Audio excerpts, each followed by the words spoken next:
Rasulullah sallallahu alaihi wasallam pernah menghalang seorang mukhannath datang ke rumah sebab minta makanan. Tapi saya pun terfikir bila saya pandang muka mak ayah saya, kenapa diorang tak pernah tegur saya? Kenapa diorang tak pernah marah saya? Meremang bulu roma dengar ni. Ya Allah, ya Tuhanku, Masya Allah.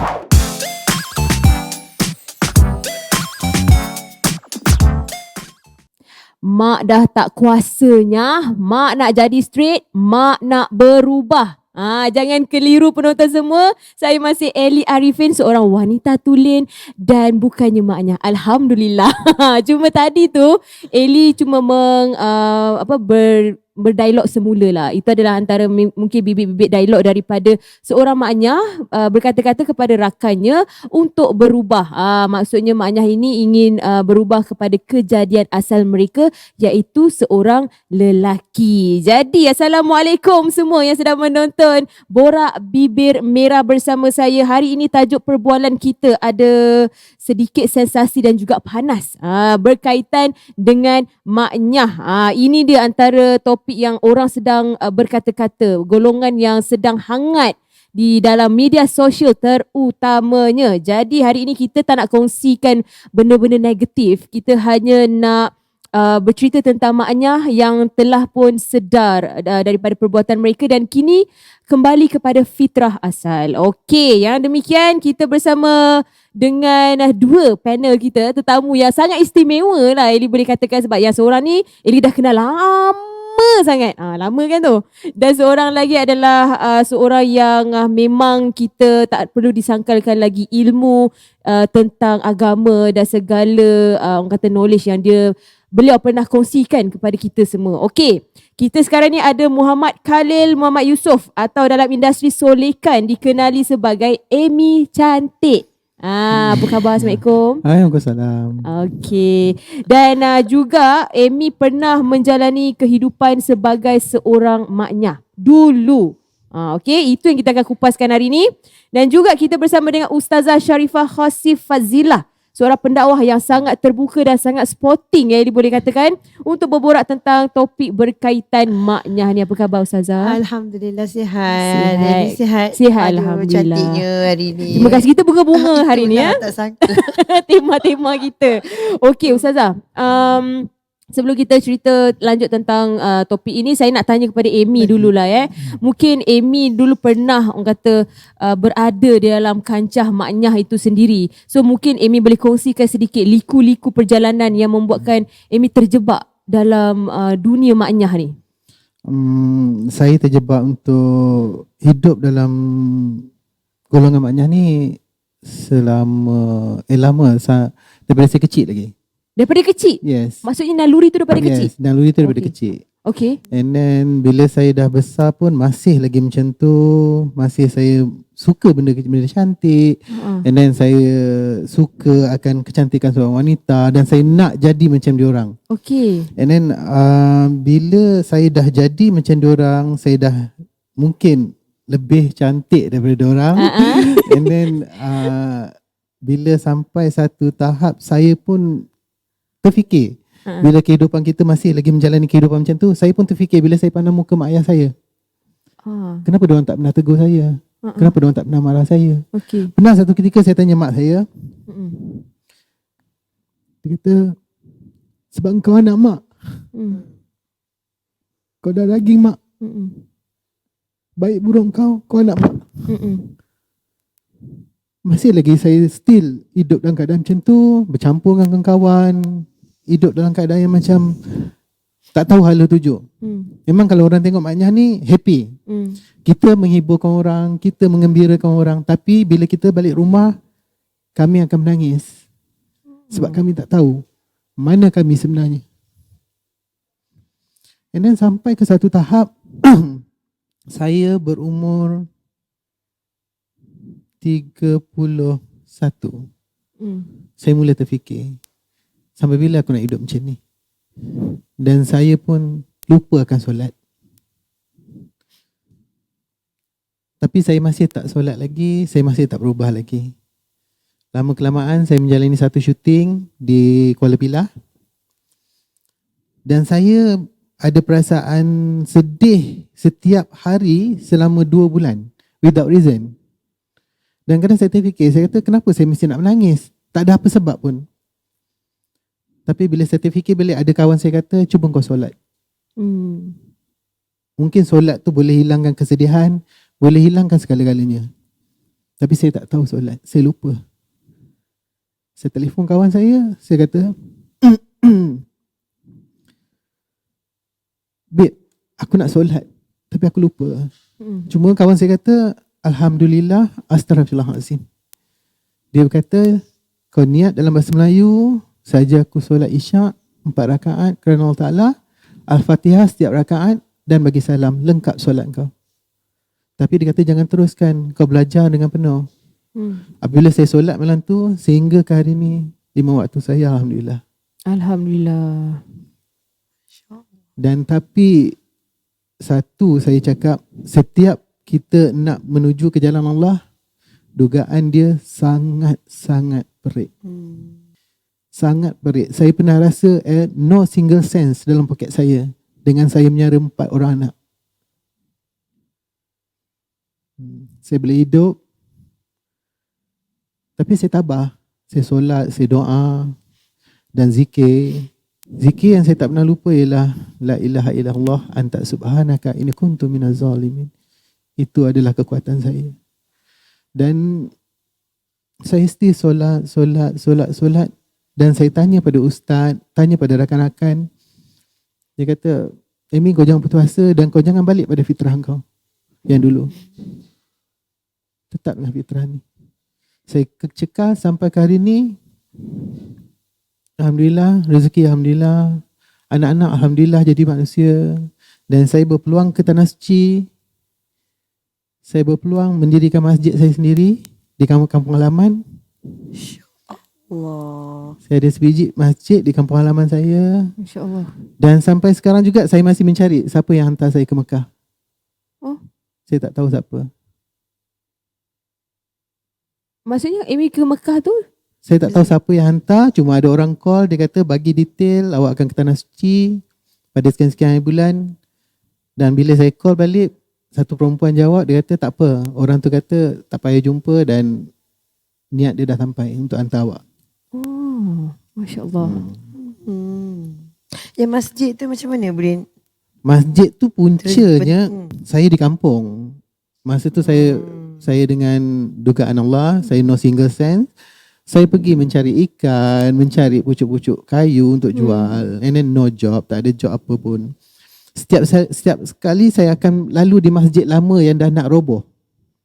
Ada satu masjid yang memang roboh. Dia adalah masjid kedua tertua di Negeri Sembilan. Oh. And then bila saya pergi, saya mesti berhenti di masjid tu. Saya kata, InsyaAllah aku akan barukan kau. 3 kali saya cakap macam tu, saya dapat call daripada Astro. Astro waktu tu dia ada buat satu segmen iaitu Astro Hajat. Okay. Menunaikan hajat kita. Okay. Jadi saya try masuk, saya kata nak barukan satu masjid, saya dapat, Alhamdulillah. Alhamdulillah. Dan dugaan juga banyak untuk kita nak buat rumah Allah ni. Sangat banyak. Sebab dengar macam nak nangis. Meremang bulu roma dengar ni. Ya Allah, ya Tuhanku. Masya Allah. Okey, Ustazah. Memperlihatkan trend kewujudan maknyah ni dekat ataupun kita boleh gelarkan mereka sebagai golongan muhannath. Yes.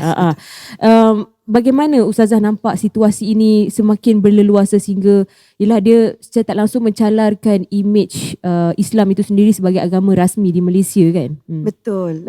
Sedar Ellie sebut tadi muhannath. Muhannath. Sebab hujat tadi kita betul kan? Ustazah betulkan saya. Tak lupa-lupa. Masya Allah. Okey. Izinkan Ustazah bersapa dia. Alhamdulillah. Syukurillah. Sallallahu alaihi wasallam. Sangat bagus soalannya tadi. Dengan secara kita melihat muhannath ini berleluasa dan juga seperti macam tak ada apa-apa je. Kita dah dengar dah Amy cakap, sebenarnya kita nampak je mereka ni happy. Tapi sebenarnya balik-balik menangis. Tak tahu nak buat apa, hala tuju. Kita balik kepada sebuah hadis daripada Ibnu Abbas radhiyallahu anhu qal la'anna an-nabiy sallallahu alaihi wasallam la'anan nabiyyi sallallahu alaihi wasallam al-mukhannathin minar rijal wal mutarajjilat minan nisa. Maksudnya apa? Laknat baginda Nabi sallallahu alaihi wasallam orang lelaki yang nak mirip menjadi wanita dan juga orang perempuan nak jadi lelaki. Bukan kata orang lelaki jadi perempuan jadi laknat, malah yang perempuan nak jadi lelaki pun Allah melaknat. Sebenarnya kalau you all semua nak tahu, ustazah ni banyak anak-anak murid di kalangan mukhannath. Masya Allah, orang tak tahu. Betul ke ustazah? Telefon, ustazah boleh tak ajar kami, ustazah kami nak baca Quran, ustazah. Ya Rob, bila dengar orang-orang macam ni nak baca Quran, okey, mari kita form group dalam 30-40 orang. Jangan kata sikit Eli, banyak. Tak tahu baca Quran, tak solat Amy, kemudian tak tahu secara perlahan mereka datang. Ada yang datang center juga. Sebab kita ingat kita nak connection dengan Allah. Kita takut Allah laknat kita ni. Nabi laknat kita ni, apa kita nak pun tak dapat. Kita tak tahu esok lusa kita masih ada atau tidak. Wallahualam. Allahualam. Okey, selalu setiap ibu kan pastinya nak yang terbaik. Tapi macam untuk Amy sendiri, bagaimana penerimaan ibu Amy? Sebab macam tadi Amy dah beritahu mak macam tak pernah tegur. Tetapi sebenarnya jauh di sudut hati dia, penerimaan dia terhadap Amy, terutamanya apabila dia nampak Amy menyerupai yang kata persis wanita. Memang kalau kita nak katakan setiap ibu mana yang nak anaknya cacat, mana yang nak anaknya berubah daripada fitrah dia. Tapi selepas saya berubah, last saya jumpa mak saya waktu saya masih dalam keadaan saya manyah lagi. Lepas tu selepas saya berubah setahun saya tak jumpa mak saya bekerja. Selepas tu saya balik waktu hari raya, saya turun kereta, saya dah berubah dengan keadaan macam ni. Saya kata, mak, dia cuma pandang dan saya tahu muka dia gembira. Tapi dia tak cakap. Saya bersyukur sebab saya sempat berubah, ayah saya masih hidup. Tapi apa yang saya baru cakap dengan kawan saya cuma berubahlah selagi kita ada nyawa. Sebab kita tak tahu bila Allah ambil kita. Dan memang kawan-kawan ramai yang saya suruh solat tapi dia masih lagi dalam keadaan macam tu. Jadi saya cuma cakap, sejahat mana pun kau, sejahil mana pun kau, solat 5 waktu jangan tinggal. Betul. Itu adalah tiang agama kan, kekuatan dia. Okey ustazah, adakah wajar untuk golongan transgender kali ni menjadikan alasan naluri kewanitaan ni terperangkap dalam tubuh badan lelaki ni, sedangkan dalam hukum Islam tentang lelaki dan wanita ni sangat jelas? Betul. Itulah rata-rata alasan yang diberi. Dan juga kisah mukhannath ini bukan sehari dua, bukan dewasa ini, bukan pada zaman ini, di mana Rasulullah sallallahu alaihi wasallam pernah menghalau seorang mukhannath datang ke rumah sebab nak minta makanan. Takkan Rasulullah sallallahu alaihi wasallam ini sangat kejam, zalim, tak ada rahmat ke? Sedangkan maksud Sayyidatina Aisyah Sayyidatina Aisyah beritahu, dia kata baginda beritahu, tak, Rasulullah dia datang hanya nak minta makanan, kalau kita tak bagi dekat dia, Rasulullah tengok terus halau. Kenapa? Kerana apa? Rasulullah sebelum ni pernah mendengar perbualan orang-orang mukhannath ini. Mereka pernah berbual tentang masa tu peristiwa di Taif, orang-orang perempuan-perempuan sana kulit-kulit mereka gebu. Dia cerita, maknanya diceritakan kepada sini. Mereka tidak perasan bahawa mereka hanya merasai bahawa orang-orang mukhannath mereka tidak ada perasaan kepada wanita. Tetapi hakikat dia tengok, Nabi dah bagi tahu kat kita, mereka ini sebenarnya adalah memang lelaki. Allah jadikan mereka lelaki dengan perasaan, dengan nafsu, dengan syahwat, dengan kekuatan ar-rijal qawwamu 'alan nisa, dengan segala-galanya. Hebat orang lelaki ni. Tetapi bila mereka nak mengubah menjadi wanita, kita secara tidak langsung melihat bahawa mereka ini sebenarnya tidak ada perasaan. Tetapi Rasulullah telah mendengar perbualan mereka ini, melihat di mana mereka telah melihat aurat-aurat perempuan dan menceritakan balik kepada di antara mereka. Inilah yang menjadi satu sebab di mana Rasulullah terus menghalau. Sebab tu Ustazah kata kita tidak boleh lari daripada umrah, daripada lumrah. Umrah nak pergi umrah pula dah. Umrah tadi Amy tadi pergi Umrah dah umrah kan, Ustazah. umrah sekarang ni. Jadi daripada lumrah kita jadi jangan tipu mukhannas mereka. Ada nafsu. Itu dah Ustazah nak cakap. Walau macam mana pun berubah je secara fizikal, tetapi dalaman dia tu masih Tepat sekali lagi Eli. fitrah asal kan. Ya, itulah dianya. Tapi macam Amy sendiri, berapa lama Amy ambil masa untuk berubah? Adakah secara drastik ataupun macam perlahan-lahan? Contoh macam kalau penagih dadah, dia cuma berhenti dan kembali ke jalan yang benar untuk berhenti menagih. Untuk maknyah ni banyak, daripada segi rupa, jalan, percakapan, penerimaan masyarakat, and then penerimaan kawan juga. Kami banyak. Dan saya mengambil masa kira-kira lebih hampir setahun untuk saya balik ke jalan tu. Dan saya kurang bercampur dengan kawan-kawan saya yang dulu saya asingkan diri saya. Saya banyak solat, saya banyak doa, tanya pada kawan-kawan macam mana zikir apa yang bagus, saya zikir, tapi saya memang tidak bercampur langsung. Sehingga sampai sekarang, alhamdulillah, inilah saya sekarang. Masya Allah. Masya Allah. Itu kira macam nak istiqomah lah Ustazah. Inilah caranya. Itu salah satunya kita ajak kawan-kawan. Kawan-kawan itu sebagai dakwah, kita tanggungjawab kita tu. Betul. Kita ni jangan kita kata depa ini semua teruk ni. Kita tak boleh kawan dengan depa ni. Janganlah letaklah Quran apa depa tak boleh ikut. Tak boleh cakap macam tu. Dia ustazah dengan orang macam ni, ustazah sayang. Ustazah kata kita cuba dekat dengan dia orang. Kita sayang. Kita kata ingat apa yang you buat ni salah. Ini adalah di luar daripada apa yang Allah Ta'ala takdirkan. InsyaAllah pelan-pelan mereka akan balik. Tapi kita kena dengan cara pujukkan, lembut. Mana ada orang nak dakwah secara keras. Baca Quran, baca sekarang, kenapa nak baca? Kena paksa. Apa nak paksa? Ya Allah, kenapa nak paksa? Tak boleh. Jadi kita kena bersembang, bercakap dengan dia. Ini sebenarnya kita ada lari sikit. Kita cara cerita.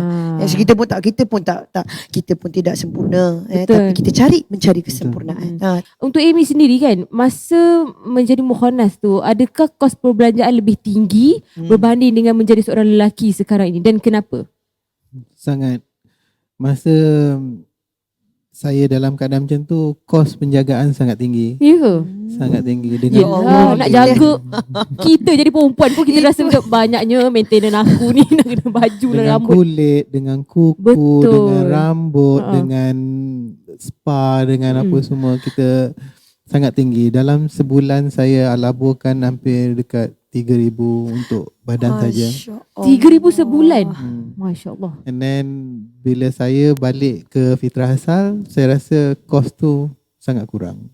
Apa yang Amy menjaga yang masih kekal kan? Sebab saya Kebersihan.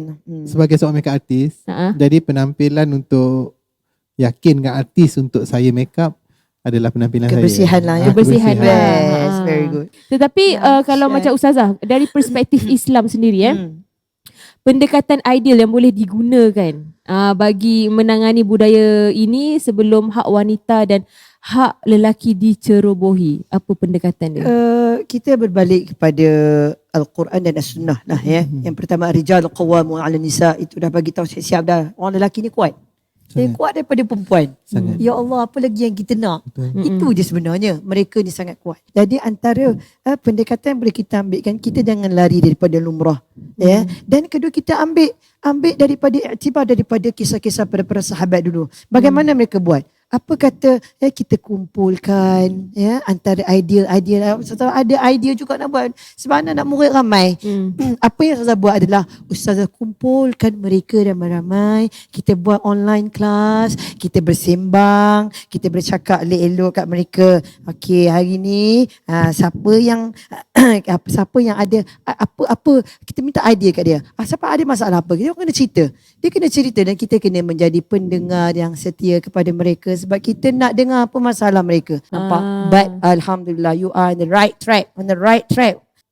Akhir hayat dia nanti, Allah tengok apa? Allah nilai betapa susahnya dia nak jadi macam ni. You all ni kalau berubah Tak ada Ustazah tak nampak benda lain dah. Keredaan Allah, Allah bantu dekat kubur, Allah luaskan kubur, nur dan hidayah datang dalam kubur. Kubur jadi luas, ada nur. Sebab apa? Sebab kita dah matlamat kita satu. Aku buang semua ni. Sebabkan aku nak jalan yang lurus. Aku nakkan pertolongan Allah dan keredaan Allah. Alhamdulillah, very good. Amy dan kawan-kawan yang lain juga lah, insyaAllah saya doakan. Cerita pasal istiqomah kan. Bila dah menjadi seorang lelaki, ada rasa macam nak ada zuriat, nak berumah tangga dan sebagainya, atau pernah bercinta dengan wanita selepas itu ke? Memang kalau kita lelaki mustahil kita tak nak kahwin. Kan saya kata mereka ada Saya jiwa pernah tu. couple 2 kali. Oh, ya ke? Satu saya jumpa dekat Tanah Suci, Aha. and then bila balik sini kami tak ada jodoh. Saya clash. And then second saya couple lagi yang kedua. Yang kedua tu saya tanya dia, boleh tak awak jaga mak saya bila dia pakai pampers? Sebab awak bukan kahwin dengan saya, awak kahwin dengan family saya, sebab saya nak lelaki. Jadi jawapan dia tidak. Dan saya stop di situ. Apa yang saya banyak baca dalam Al-Quran, mungkin jodoh kita bukan di sini, di syurga pasti. Itu yang saya pegang. Masya Allah. Mak ada lagi lah. Ada. Saya sekarang jaga mak saya yang tengah sakit. Ayahnya yang tak ada. Ayah dah tak ada baru setahun. Tapi mak ada tanya Rahimahullah. Mak macam ada tanya, tapi bila nak dapat menantu ni? tapi bila saya menyatakan yang mak nak kahwin, saya nampak sedihnya muka mak tu. Sebab saya seorang yang jaga mak. Pernah sekali dia cakap dengan saya, kalau kau kahwin siapa jaga mak? Allahu Akbar. Sekarang syurga saya adalah mak. Mungkin saya tak ada jodoh, di syurga tu pasti. Ya. Itu janji Allah. InsyaAllah. Okay. Ustazah, Bagus Amy. golongan mukhannas ni kan, mungkin bila mereka nak berubah, Ustazah cakap tadi Ustazah ada selalu buat gathering, ialah macam mereka nak belajar lebih mendalam bab agama, mengaji dan sebagainya. Tapi dalam masa sama, apa nasihat yang selalu Ustazah terapkan kepada mereka ni? Ustazah sebab banyak dengan Al-Quran. Eli. Ustazah kata kat dia orang, Ustazah hidup dengan Al-Quran. Ustazah juga ada peluang buat macam-macam. Ustazah lagi mengaji dengan menyanyi ni, orang seronok yang mana Eli? Nyanyilah. Menyanyilah. Hiburan Pandai. lah. Kalau cakap mengaji tadi Ustazah cakap bohong aja semua. Bohong, saya jujur. Betul. Mesti suka menyanyi. Bohong lah orang kata mengaji. Betul. Menyanyi dengan mengaji. Setengah jam mengaji. Berapa orang bagi RM30? Setengah jam menyanyi RM30,000. Ya. Tak Amy. Betul. Tetapi Allah kata dalam aku bagi kamu 2 jalan. Ke kanan tu kamu pilih. Dan ke kiri tu kamu pilih. Pilihlah jalan yang mana mendapat keredaan Allah. Inilah yang Ustazah terapkan ke anak-anak murid Ustazah. You all percayalah. Bila kita ikut sunnah, kita ikut apa yang Allah bagi. Kita ikut apa yang Rasulullah buat. InsyaAllah kita akan keluar daripada kepompong ni. Jangan fikir masalah mereka sebab mereka fikir takut. Kalau mereka berhijrah, mereka habis rezeki mereka. Ustazah kata rezeki bukan daripada manusia, rezeki daripada Allah. Allah nak bagi lebih. Tunggu. Ustazah kata macam tu. Eli Jadi Alhamdulillah. Banyak perubahan-perubahan yang saya tengok. Very positif lah. Alhamdulillah. Itu daripada pengalaman Ustazah sendiri dan Ustazah sendiri menyaksikan. Untuk Amy pula kan, pastinya Amy ramai rakan-rakan yang masih lagi orang kata berada di dalam golongan mukhannas ni kan. Macam mana Amy nasihatkan kepada mereka yang mungkin ada keinginan untuk berubah dan mengikut jejak langkah Amy, dan apa tindakan yang perlu dilakukan oleh mereka ini? Untuk kita nak paksa hati orang mungkin susah kan. Ya. Dan pernah kawan satu kampung dengan saya bergelumang dalam bidang yang sama. Saya cuma lepas sembahyang Jumaat, saya pergi ke rumah dia. Dan dia tak solat masa tu. Saya cuma pegang bahu dia, saya kata, "Babe, kau yakin tak besok kau ada nyawa lagi untuk solat?" Betul. Besok saya tengok dia terus ke masjid. Masya Allah. Sampai sekarang dia dah berubah. And then dia duduk di kampung, rajin ke masjid. Alhamdulillah. 2 orang kawan saya pun macam tu juga. Alhamdulillah dah berubah. Very good. Betul, itu cara yang terbaik lah. Kita tak paksa dia orang. Kita tak boleh paksa. Ustazah pun tak paksa, Ustazah hanya menceritakan, you all tahu tak? Benda pertama sekali bila kita dah mati esok, apa yang datang? Sebelum Munkar Nakir ni, apa yang datang? Ada satu malaikat. Kita panggil malaikat Roman. Malaikat ini adalah duduknya dekat bawah tanah. Dia akan datang pergi menjenguk semua ahli-ahli baru. Betul ke Ustazah? Dia buat apa Ustazah? Nampak? Kita nak bercerita benda yang reality. Betul. Jadi bila Roman datang, dia cakap, wahai hamba baru, duduklah kamu. Aku nak kamu tulis. Kalau 40 tahun tulislah apa yang telah kamu lakukan di muka bumi Allah. Maka kita ni tengah-nganga. Aku nak tulis apa? Kain, pen aku tak ada, kertas aku tak ada. Lalu Roman kata, jadikan jari kamu sebagai pena dan jadikan kain kafan kamu sebagai kertas. Maka tulis, kita pun tulis. Yang sonok laju kita tulis. Bila yang tak sonok kita stop sekejap. Roman kata, kenapa stop? Tulis. Lalu tulis. Dia kata sedihnya, ya Allah, kalau sempat dia nak naik atas, dia nak minta Allah supaya kita naik atas balik, buat kebaikan balik. Kamu sudah terlambat. Tulis, kita stop. Dah habis, kita akan ikat di leher kita. Betapa adilnya Allah esok dekat mahsyar esok. Allah kata, kalau kita terima buku daripada tangan kanan, alhamdulillah kita ahli syurga. Tapi kalau kita terima buku daripada tangan kiri, maka kita akan argue, ya Allah, aku buat baik ya Allah. Maka Allah akan kata, cuba tengok kat leher kamu. Itu bukan kamu ke yang tulis sendiri dulu? Hasil dekat kubur, bukan kamu ke yang tulis? Sebab tu Ustazah kata, hidup dekat dunia ni ibarat orang-orang yang musafir. Kita sekarang duduk satu kapal yang sama. Bila kita sampai kat satu kapal, kita kata kapal ni dah dunia lah. Kita kapal, kemudian ketua kapal kata, okey, semua turun. Kita dah sampai. Ingat, kita sekarang ni tengah musafir ni. Kemudian orang yang turun, dia tengok keindahan. Dahsyat betul pulau ni. Dia tengok pulau ni dahsyat. Kemudian dia tengok, dia tengok-tengok, dia rasa macam dia ambil, dia nak ambil makanan ke dia nak beli apa-apa, dia beli. Dia ambil, dia tanah sikit, dia ambil, okey lah. Sebab dia ingat kejap lagi ketua kapal nak pergi, kita nak bergerak dah. Jadi dia ambil yang mana patut. Masuk yang kedua ni, dia tengok-tengok, cantiknya. Dia terlalai sekejap. Dia tunggu-tunggu, tengok last minute kapal kata, okey, kita dah nak naik dah. Baru dia sempat ambil bekalan apa yang patut pergi.